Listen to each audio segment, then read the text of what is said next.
गुरुजी शुक्राना गुरुजी शिव महापुराण रुद्र संहिता का 5वां अध्याय। देवी उमा का हिमवान के हृदय तथा मैना के गर्भ में आना।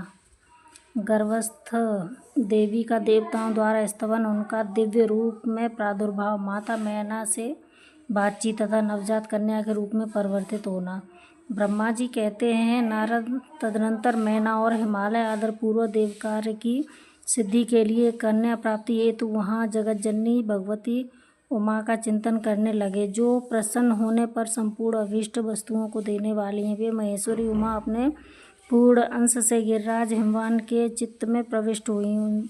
इससे उनके शरीर में अपूर्व एवं सुंदर प्रभा उतर आई। वे आनंद मग्न हो अत्यंत प्रकाशित होने लगे।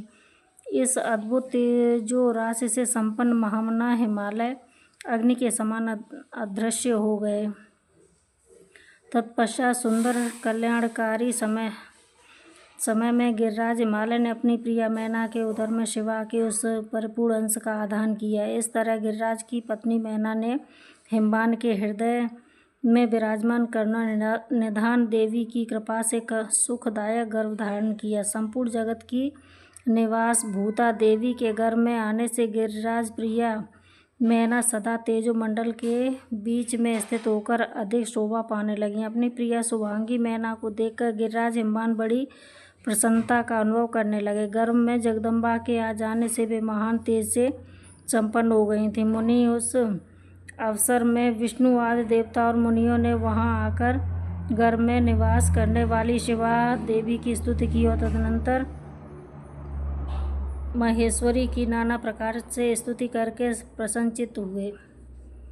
वे सब देवता अपने अपने धाम को चले गए। जब 9वां महीना बीत गया और 10वां भी पूरा हो चला, तब जगदम्बा कालिका ने समय पूर्ण होने पर गर्भस्थ शिशु जो गति होती है उसको धारण कर लिया, अर्थात जन्म ले लिया। उस अवसर पर आद्या शक्ति सती साध्वी शिवा पहले मैना के सामने अपने ही रूप में प्रकट हुई। वसंत ऋतु में चैत्र मास की 9वीं तिथि को मृगशिरा नक्षत्र में आधी रात के समय चंद्रमंडल से आकाश गंगा की भांति मेनका के उदर से देवी शिवा का अपने ही स्वरूप में प्रादुर्भाव हुआ। उस समय संपूर्ण संसार में प्रसन्नता छा गई। अनुकूल हवा चलने लगी, जो सुंदर, सुगंधित एवं गंभीर थी।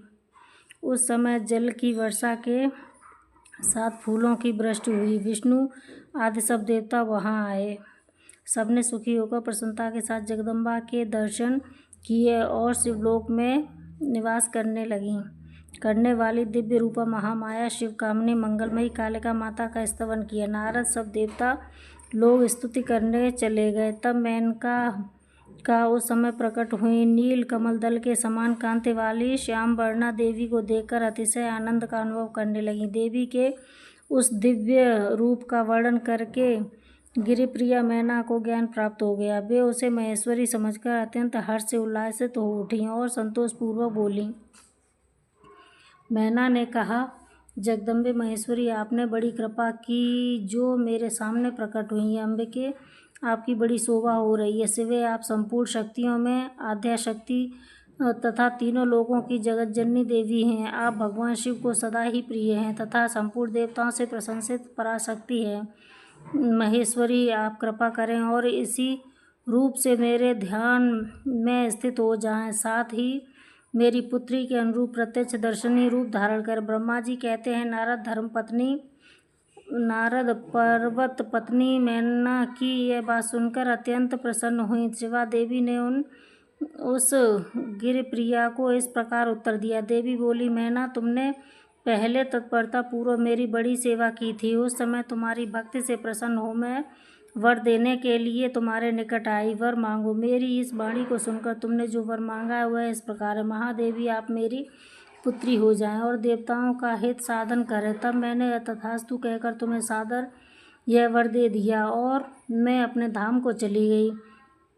गिरि कामिनी उस वर के अनुसार समय पाकर आज मैं तुम्हारी पुत्री हुई हूँ। आज मैंने जो दिव्य रूप का दर्शन कराया है उसका उद्देश्य इतना ही है कि मैं तुम्हारे स्वरूप का स्मरण हो जाए, अन्यथा मनुष्य रूप में प्रकट होने पर मेरे विषय में तुम अनजान ही बनी रहती हो। अब तुम दोनों दंपति पुत्री भाव से अथवा दिव्य भाव से मेरा निरंतर चिंतन करते हुए मुझ में स्नेह रखो, इससे मेरी उत्तम गति प्राप्त होगी। मैं पृथ्वी पर अद्भुत लीला करके देवताओं का कार्य सिद्ध करूँगी, भगवान शंभु की पत्नी होऊंगी और सज्जनों का संकट से उद्धार करूंगी। ऐसा कहकर जगन माता शिवा चुप हो गईं और उसी क्षण माता के देखते देखते प्रसन्नतापूर्वक नवजात पुत्री के रूप में परिवर्तित हो गईं।